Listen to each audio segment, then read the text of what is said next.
Shrimati Meenakshi Lekhi.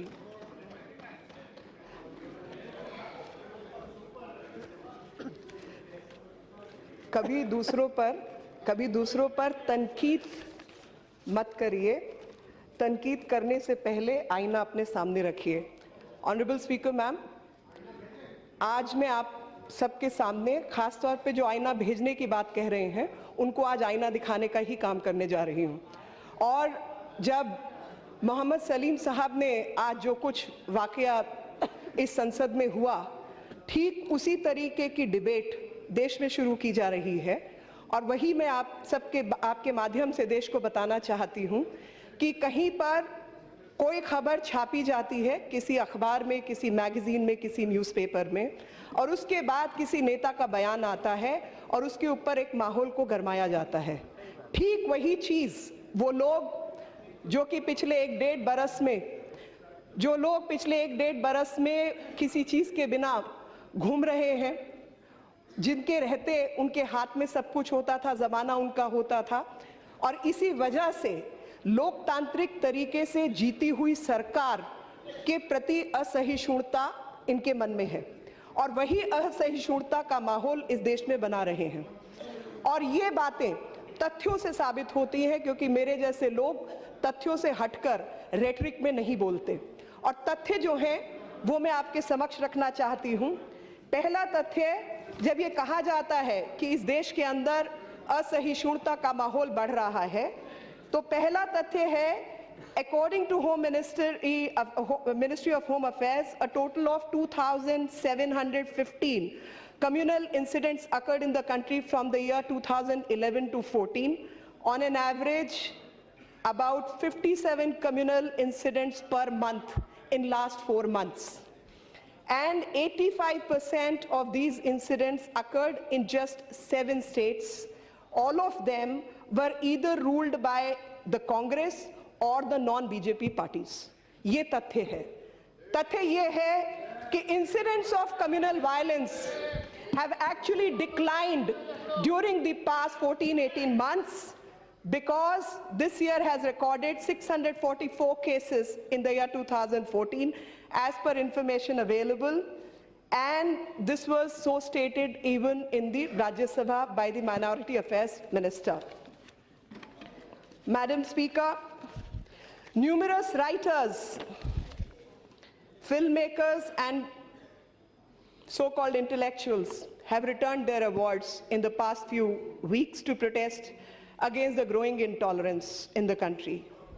I'm sure there are a lot of people who are actually worried about this atmosphere which is sought to be created in this country and who have not returned their awards.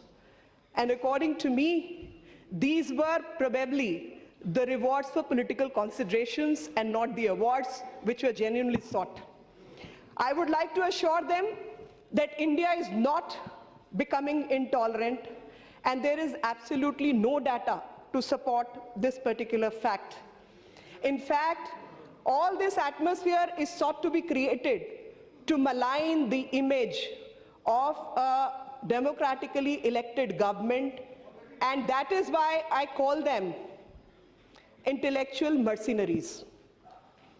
They are intellectual mercenaries because they are not concerned about how they are tarnishing the image, how they are affecting the relationships between communities, and how India needs to progress and get ahead on the ground of poverty and fight against poverty.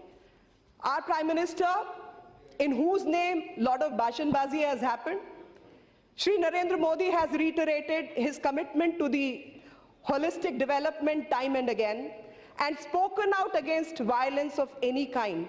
And his rally in Bihar, he affirmed his stance on development and need for communal harmony while stating we must decide whether Hindus and Muslims should fight against each other or against poverty.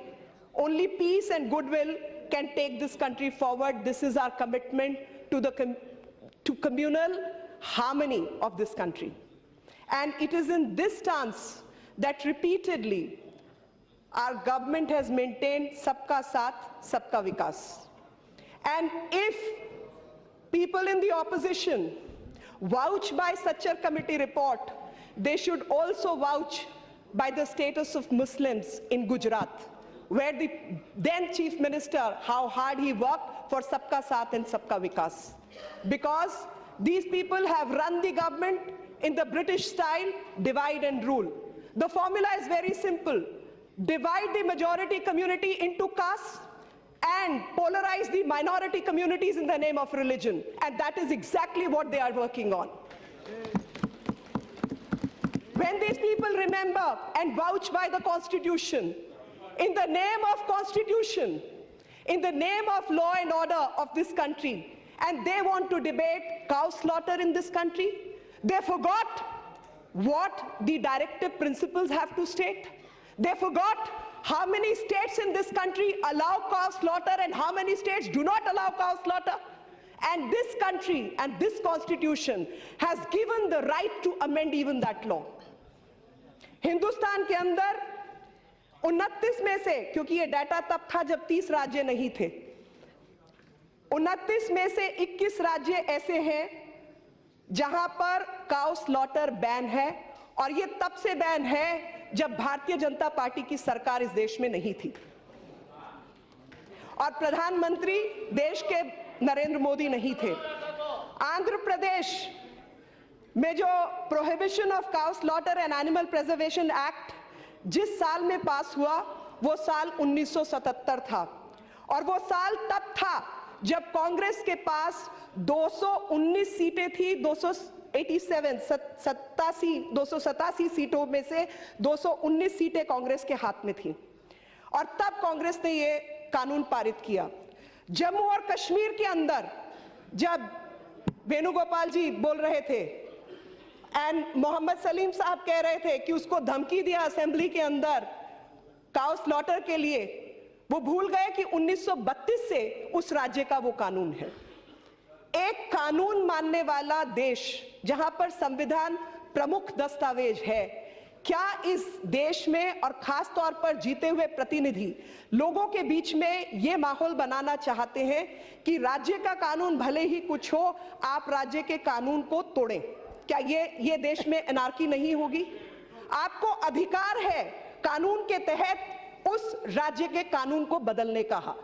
और इसी संदर्भ में मैं वेणुगोपाल जी की बात का जवाब देना चाहती हूं कि जब इन्होंने दादरी के इंसिडेंट को बार बार कोट किया, दादरी के इंसिडेंट में आपको समझना होगा कि हम एक क्वाज़ाई फेडरल स्ट्रक्चर है, और उस क्वाज़ाई फेडरल स्ट्रक्चर के तहत राज्यों के अपने कानून हैं और केंद्र के अपने कानून हैं, और जब राज्यों को प्रमुखता से अपने कानून का पालन करना है, अगर किसी राज्य के अंदर उस कानून को तोड़ा गया तो क्या ये उस सरकार की जिम्मेवारी है या केंद्र सरकार की जिम्मेवारी है? और उस कानून में दो कानूनों का उल्लंघन हुआ। अगर पहला कानून काउ स्लॉटर को बैन करता है तो क्या उस कानून का उल्लंघन होना चाहिए? और अगर किसी ने गौ हत्या की और उस पे लोग भड़के और उसके बाद किसी का मर्डर होता है तो वो मर्डर है, उसको आप सियासत की निगाह से मत देखिए, क्योंकि काउ स्लॉटर पर बैठिए और सुनने की हिम्मत रखिए, आप। आज मैं आपको इस देश के तथ्य बताना चाहती हूँ। आज मैं आपको तथ्य बताना चाहती हूँ कि 2006 में भी काउ स्लॉटर के ऊपर दंगे हुए थे, 2013 में भी काउ स्लॉटर के ऊपर दंगे हुए थे। यह भी इस देश का इतिहास है, और इस देश के इतिहास के मुताबिक आप किसी की भावनाओं के साथ खिलवाड़ नहीं कर सकते। आप चाहते हैं कि काउ स्लॉटर ना हो तो अपने राज्य का कानून बदलिए, और ये खास तौर पे कांग्रेस के लिए है जो कर्नाटका के अंदर लगातार इस तरीके की हरकत कर रही है। वो कर्नाटका के अंदर इस कानून को बदलने की हिम्मत रख के बदल के लेके आए। इस देश के अंदर जब दादरी जैसा हत्याकांड होता है और कानून व्यवस्था पर शक की निगाह जाती है और देखा जाता है कि पुलिस की कार्रवाई जो होनी चाहिए वो नहीं हो पाई और नहीं हुई, वहीं पर दिल्ली में उसी हादसे को दोहराने की कोशिश की जाती है।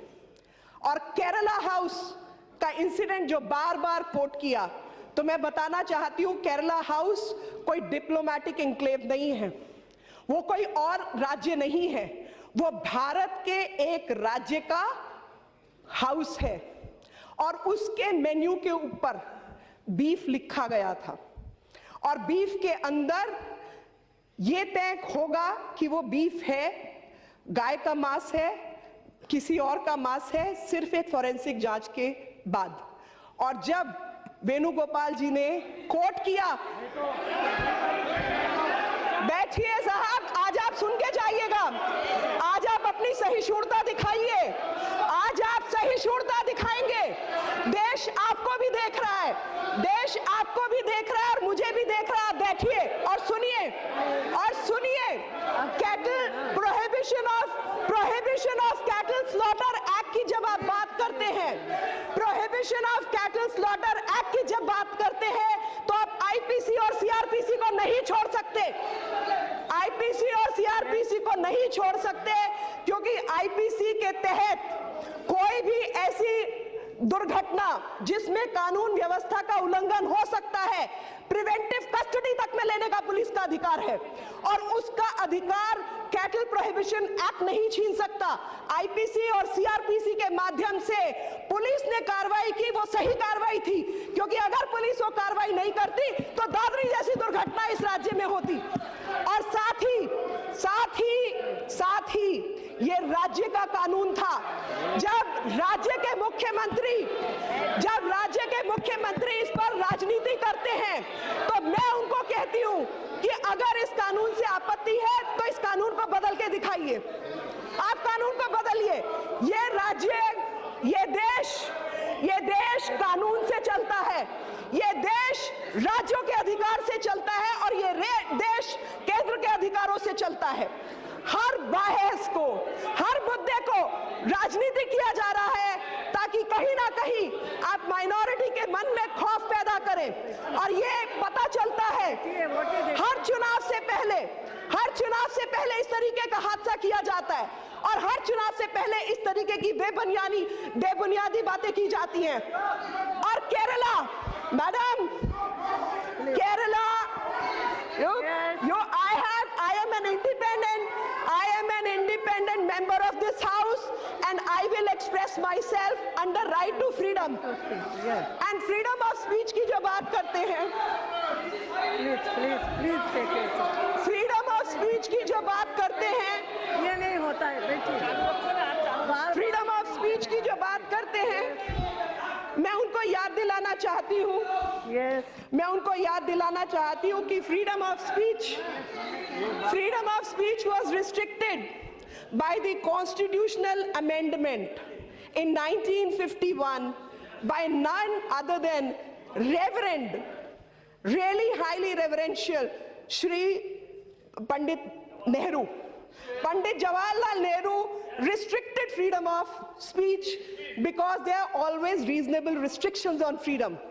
And when people from the opposition constantly mocks and play with the sentiment of the community, then I again cite छुरी का, तीर का, तलवार का घाव भरा। छुरी का, तीर का, तलवार का घाव भरा, लगा जो जख्म जबान का, रहा हमेशा दर्द।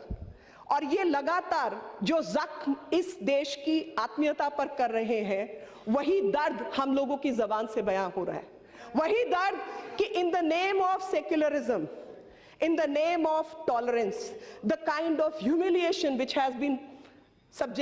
the majority community and others are subjected to, who are law-abiding citizens of this country. बहुत सारे लोगों की अमीरी, आपने अपनी बात बोली, बैठिए। बहुत सारे लोगों की अमीरी इस देश की असहिष्णु जनता से हुई है। और वो लोग 13 states, and I'm coming back to the data of West Bengal and Kerala because two of my friends have quoted certain data. So one data is in Kerala, 2010, Professor T.J. Joseph and Professor T.J. Joseph's hand was chopped off for making a question paper. No award wapsi. No award wapsi happened at that time. On 1st December 1999, Jay Krishnan, Master Jay Krishnan was killed in front of his students. And Mokeri East School, and it was not less than Kalburgi or Pansare's case. And in case of Kalburgi and in case of Pansare, let me remind my friends that this happened when Congress was in power in those states. And now also, they continue to be in the state, in the Karnataka. Maharashtra,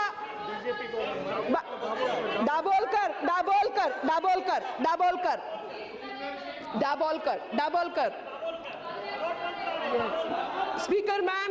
Speaker ma'am, Award Wapsi Brigade never actually saw the point. And the point is exactly opposite of what they are protesting for. Be it the carnage of Sikhs in 1984, Nellie, Meerut, Hashimpura, and the list goes on. Bhagalpur, Malyana, I can just go on. I can just go on and on. Muzaffarnagar, recently, large scale of communal violence has been engineered by the non-BJP governments. And the Congress, the left and the Samajwadi and all others are very, very tolerant to all these incidents.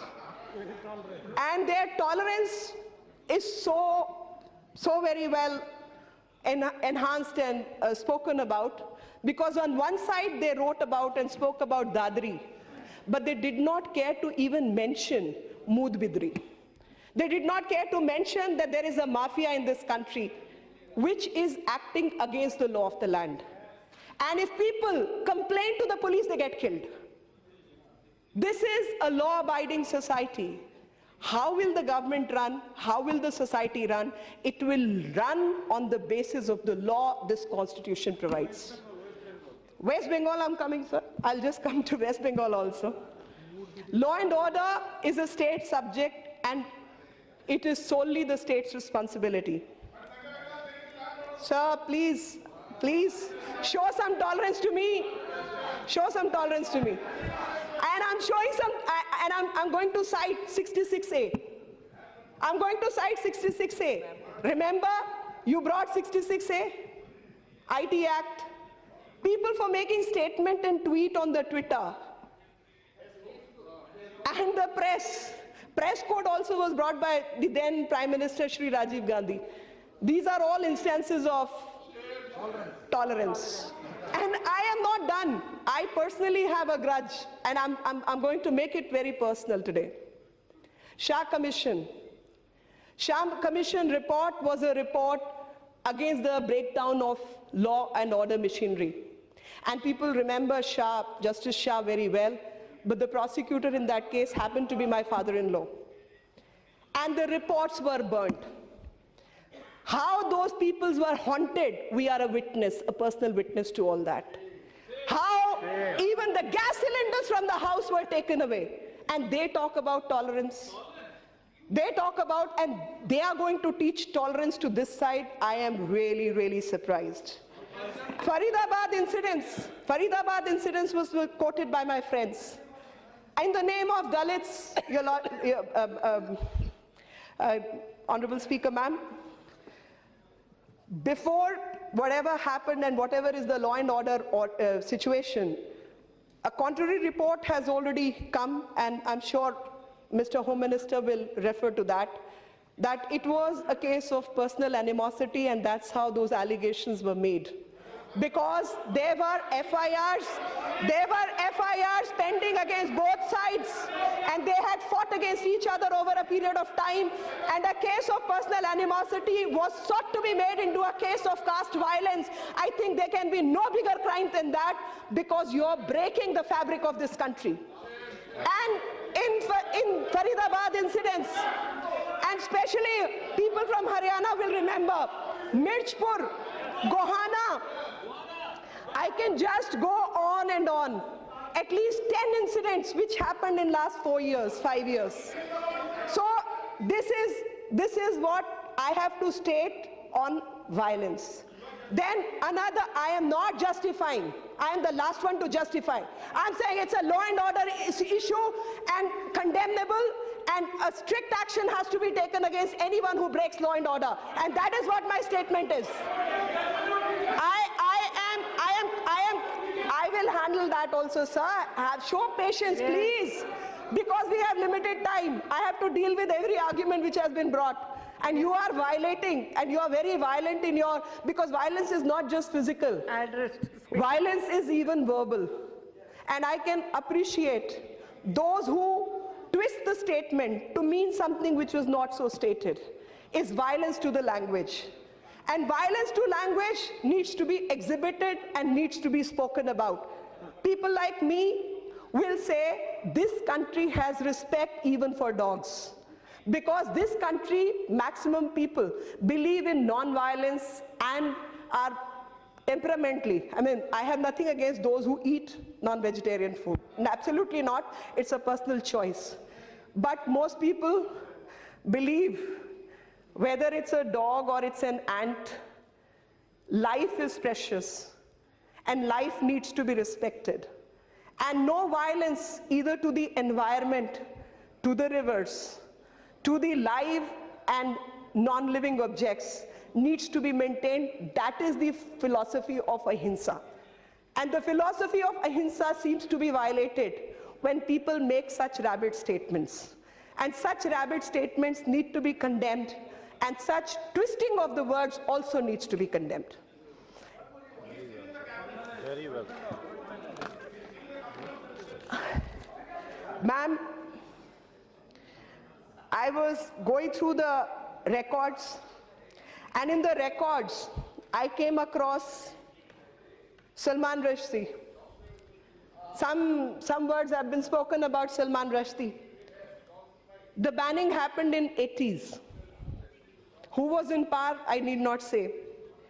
And in 2012, Rushdie was not even allowed to appear in a video conference. In Jaipur.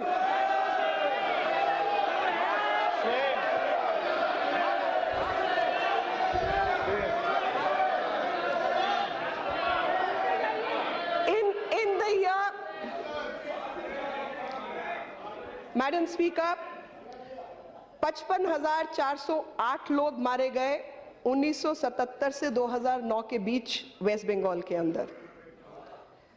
Waste Bengal में किसका राज था और किस तरीके के ये secular murders थे, इस पर भी कुछ रोशनी डलनी चाहिए, क्योंकि सेक्युलरिज्म के नाम पर मर्डर्स होते रहेंगे इस देश में, लोगों को बांटा काटा छाटा जाएगा और लोग विकास की, पढ़ाई की, महिला सुरक्षा की, भोजन की, मैल न्यूट्रिशन की बात ही नहीं करेंगे, क्योंकि ठीक चुनाव से पहले इस तरीके की खबरें अखबारों में, किताबों में डाली जाएगी और उसके ठीक 2 महीने बाद या कुछ समय बाद जब तक तहकीकात होगी एक छोटी सी अपॉलॉजी आ जाएगी और तब तक वो मुद्दा तो भुनाया जा चुका होगा। ये इस देश की असलियत है। इस देश की असलियत है कि भारतीय संविधान के मुताबिक जो क्वाज़ाई फेडरल स्ट्रक्चर की बात मैंने कही थी, उसी क्वाज़ाई फेडरल स्ट्रक्चर में 13 राज्य हैं जहां पर कांग्रेस पावर में थी और जो कैटल स्लॉटर के खिलाफ जो कानून है वो लाया गया और डायरेक्टिव प्रिंसिपल्स में भी मिल्च और ड्राउट एनिमल्स के खिलाफ बात कही गई। उसका जो इकोनॉमिक एंगल है मैं उसको मैल न्यूट्रिशन से जोड़ना चाहती हूं। जब किसी बच्चे को बढ़ती उम्र में खुराक की ज़रूरत होती है, तो उसका जो प्राइमरी सोर्स है कैल्शियम का, प्रोटीन का, वो गाय, भैंस और मिल्क एनिमल्स का दूध ही रहता है। और वो किसी के धर्म को लेकर नहीं उसमें कोई डिस्क्रिमिनेशन करता, और उसी इकोनॉमी का हिस्सा है कि एक गरीब देश जहां पर गरीबी है, भूखमरी है, मैल न्यूट्रिशन है और भोजन की व्यवस्था अपने आप में बहुत दुश्वार है, और लगातार जो परिवार है उनके खेती के जो प्लॉट साइज है वो छोटा होता जा रहा है, और लगातार उसमें फर्टिलाइजर्स डालने के लिए आपका खर्चा खेती का कहीं बढ़ता जा रहा है। परिवार में पुरुष, खासतौर पे क्योंकि बिहार का उदाहरण बार बार दिया जा रहा था, पुरुष काम करने के लिए राज्य से बाहर आ जाते हैं और महिलाएं पीछे अकेली रह जाती हैं बच्चों की देखभाल करने के लिए। तो अगर घर में गाय, भैंस, कोई जानवर हो तो उसके गोबर से खाद का इस्तेमाल, गैस, गोबर गैस का चूल्हा और बच्चों के लिए दूध, घी, मक्खन का इंतजाम किया जा सकता है। और ये सीधे तौर पर एग्रो इकोनॉमी से जुड़ा हुआ प्रश्न है। ये मैं नॉन रिलीजियस, इररिलीजियस लोगों के लिए कह रही हूँ। जो धर्म में एक धर्म के आधार पर इस को मान्यता देते हैं तो वो धर्म के आधार पर दे लें, लेकिन जो धर्म के आधार पर इसको मान्यता नहीं देना चाहते, सोच उसकी कहीं ना कहीं एक सुखमय जीवन की है, खास तौर पे किसी भी गरीब परिवार के लिए। और उसी से जुड़ा हुआ मुद्दा है कि directive principles of state policy, क्योंकि जब संविधान पर भाषण हुआ तो लगातार डायरेक्टिव प्रिंसिपल का जिक्र इस सदन में हुआ और कहा गया कि किस तरीके से वो विजन का डॉक्यूमेंट है कि राज्य को इस दिशा में आगे बढ़ना है। वो कामयाब हो या ना हो, लेकिन इस दिशा में हमको आगे बढ़ना है। और काउस, मिल्क एनिमल्स के खिलाफ जो आवाज है वो हमारे संविधान के डायरेक्टिव प्रिंसिपल्स में कही गई है। उसी प्रकार से किसी भी व्यक्ति की मृत्यु को अगर उसकी धर्म या कम्युनिटी की निगाह से देखा जाता है तो वो बहुत ही serious law and order issue है। और मैं चाहती हूँ कि ये सदन इस बात को बहुत गंभीरता से सुने और फेलियर्स को कभी भी कोशिश ना करे कवर करने की। कानून व्यवस्था का उल्लंघन किसी भी ऐसे राज्य के लिए जो धर्म और संविधान में विश्वास रखता है, वो किसी भी देश के लिए सबसे गलत होगा। अगर असहिष्णु माहौल है तो मैं इस बात से सहमत हूं कि वो असहिष्णु माहौल वहां पर मौजूद है जो भारत के बहुत नजदीक के कई ऐसे देश हैं जो कभी भारत का हिस्सा थे। वहां पर चाहे वो अल्पसंख्यकों की गिरता हुआ स्तर हो या संख्या हो, वही अपने आप में बताएगा कि भारत किस तरीके से सहिष्णु मुल्क है, देश है, जिसने लगातार इन बातों को एक साथ रखा। चाहे वो पाकिस्तान का उदाहरण दिया, अफगानिस्तान का उदाहरण दिया, बांग्लादेश का उदाहरण दिया, ये तमाम उदाहरण बिल्कुल सही उदाहरण है। और मैं एक और बात का जिक्र करना चाहती हूँ और वो जिक्र है इस देश की मान्यताओं का, अस्मिताओं का। और जब संविधान की बात हुई तो जिक्र में आया कि संविधान जो है वो उसकी शुरुआत होती है आज़ादी की लड़ाई से और कहीं ना कहीं आज़ादी की लड़ाई उसमें रिफ्लेक्ट होती है। मेरा ये मानना है कि इस देश का इतिहास बहुत पुराना है और इस देश का इतिहास 1200 वर्षों से भी अधिक पुराना है। और इस देश के इतिहास में एक परंपरा थी और वो परंपरा थी कि जब भी राज्याभिषेक होता था तो जो भी राजा बनता था वो मुकुट पहनने के वक्त ये कहता था, अहम अदंड दोषी, अदंड दोषी, अदंड दोषी, यानी मैं सबसे ऊपर हूं और मेरे से ऊपर कोई और नहीं है। 3 बार वो ऐसा कहता था। लेकिन जो पुरोहित होता था, राजपुरोहित, वो उसके सर में एक छोटा सा डंडा जिसको कहा जाता है वो 3 बार मारता था और कहता था, धर्मदंड दोषी, धर्मदंड दोषी, धर्मदंड दोषी। यानी आप धर्म से ऊपर नहीं है और आप धर्म आपको भी कंट्रोल करेगा। इस संसद का धर्म यहाँ का संविधान है और संविधान और कानून का उल्लंघन करना किसी भी राज्य के हित में नहीं हो सकता। और लगातार इस देश में जो माहौल बनाया जा रहा है वो कानून के विरोध में माहौल बनाया जा रहा है। जिन विषयों को, जैसे मैंने कहा, अमेंडमेंट का अधिकार इस संसद के पास है और अमेंडमेंट का अधिकार किसी राज्य की लेजिस्लेटिव असेंबली के भी पास है। अगर आपको बहस करनी है और ऐसे किसी मुद्दे पर बहस करनी है, आप कानून व्यवस्था के तहत उस कानून व्यवस्था को बदलने के लिए बहस करें और अगर आप बदल सकते हैं तो आप उसको बदलें। लिटरेचर फेस्टिवल्स में जो लोग जाकर इस पर भाषण करते हैं उनसे मेरा आग्रह रहेगा कि वो अपने राज्यों को, जो उनकी पार्टी द्वारा शासित राज्य हैं, उनको आदेश करें कानून व्यवस्था को बदलने की। उसी प्रकार से एक मुख्यमंत्री जी, उन्होंने कहा हिंदी भाषियों को बाहर करो, और हाल ही की बात है। मुझे लगता है कि जो यहां पर भाषण करते हैं भारत के इंटेग्रिटी को लेकर, नेशनल इंटीग्रेशन को लेकर, वो कम से कम भाषाओं के नाम पर लोगों को बांटने का काम ना करें। उसी प्रकार से बिहार का उदाहरण बार बार दिया गया। बिहार का जब उदाहरण बार बार दिया गया, बिहार का उदाहरण जब बार बार दिया गया तो बिहार के उदाहरण में बाहरी शब्द का इस्तेमाल हुआ।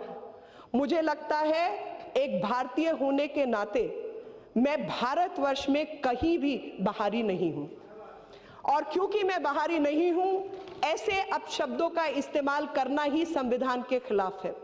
और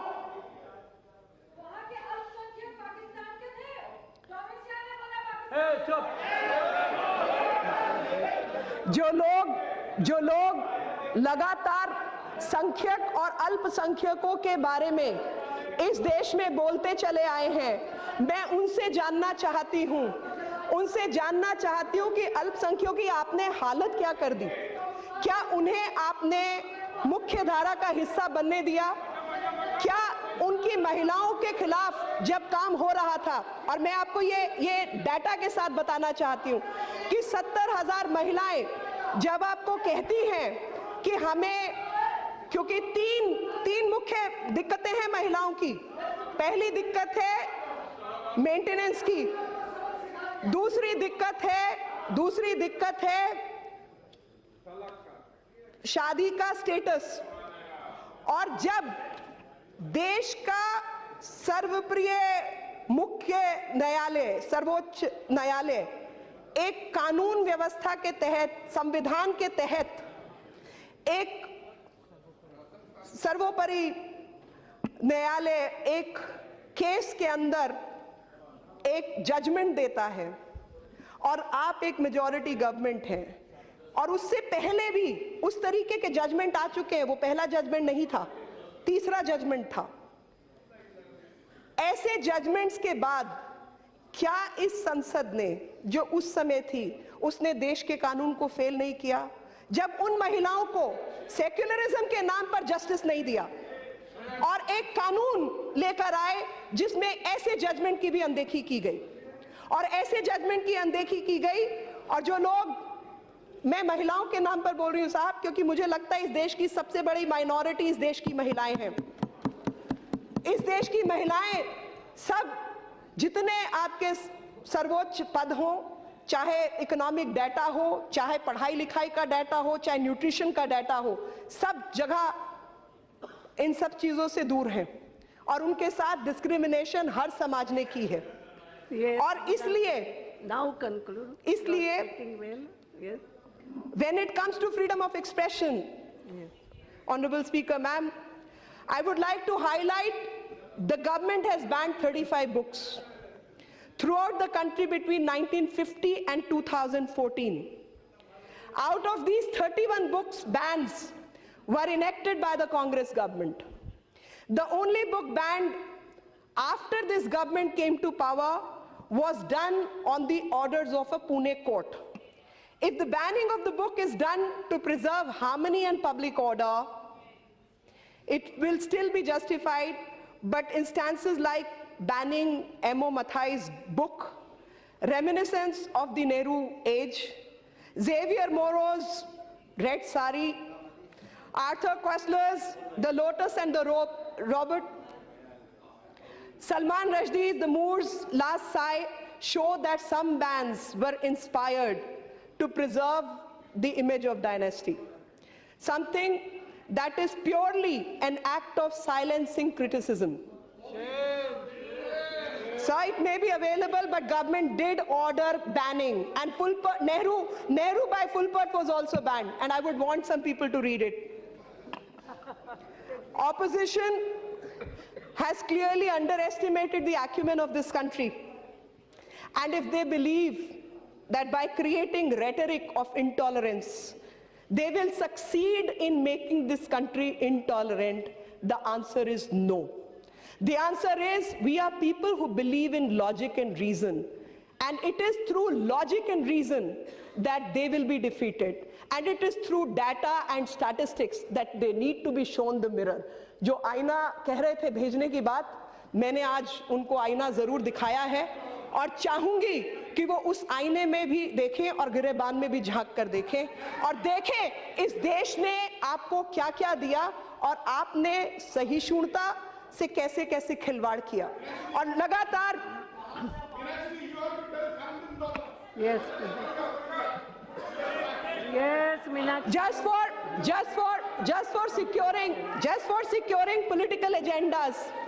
just for securing political agendas a few things shall not be tolerated by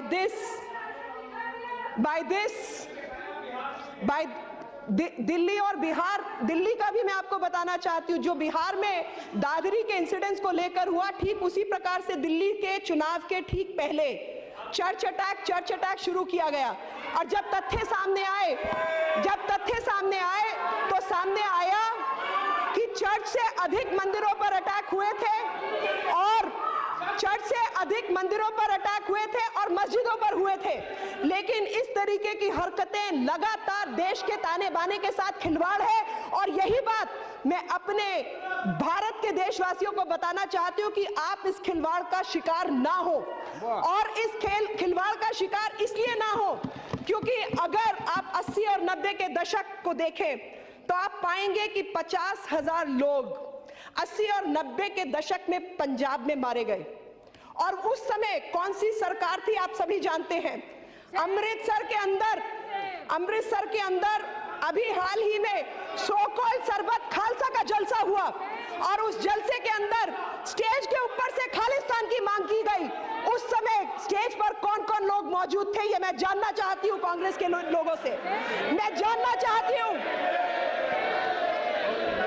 मैं जानना चाहती हूं कि जब इस तरीके की हरकत हुई तो उनके प्रदेश के नेतृत्व ने साफ शब्दों में कहा कि इनके खिलाफ कोई एक्शन नहीं होगा क्या इस देश में जो भाषण देते हैं नेशनल इंटीग्रेशन का वो पूछेंगे नहीं अपने ऑफिस बेयरर से या एमएलए से कि आपके सामने जब खालिस्तान की मांग की गई तो आप वहां बैठे क्यों रहे और आपने उस जलसे में पार्टिसिपेट कैसे किया इस देश ने खून देखा है बहुत लोगों के बलिदान के बाद ये देश और ये आजादी हमें मिली है और जब राजनीतिज्ञ इन सब विषयों से देश को भ्रमित करना चाहते हैं और राज्य के आधार पर इस पर रणनीति बनाना चाहते हैं तो मैं उस राज्य की जनता से इस देश के नागरिकों से उन सब लोगों से जिनको संविधान और कानून में विश्वास है कहूंगी कि हाथ जोड़कर करबद्ध आपसे विनती है कि कानून के तहत जो भी उस राज्य का नियम है कृपया करके उसका पालन कीजिए या उस कानून को बदलने की हिम्मत रखिए बहुत बहुत धन्यवाद श्री दिनेश त्रिवेदी जी।